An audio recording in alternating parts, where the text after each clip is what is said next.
Kanina ka pa nakatingin sa akin ah. May problema ka?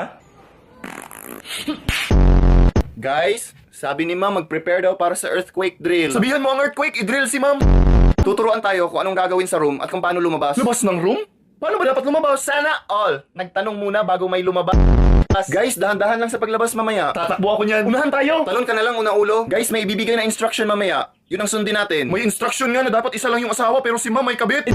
Inspiration ko si ma'am. Sana all inspired magkabit. Guys, tandaan niyo yung drop, cover, and hold mamaya sa earthquake drill.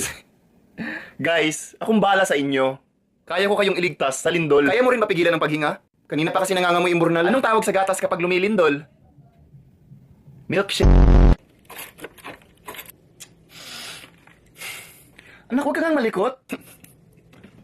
Ano ba yan? Ba't ang likot?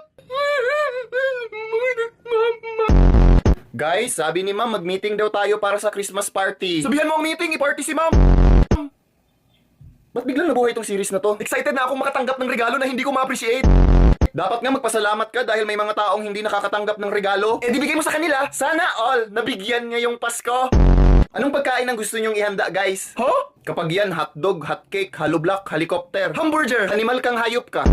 Anak, kainin mo yung hotdog. Ayaw ko muna ng oily foods ma kasi may sinusubukan akong bagong diet. Kainin mo yung hotdog. Anong kailangan kong... Anak, patayin mo na yung ilaw, matulog na. Sandali lang ma, nagbabasa pa ako. Patayin mo na yung ilaw. Anong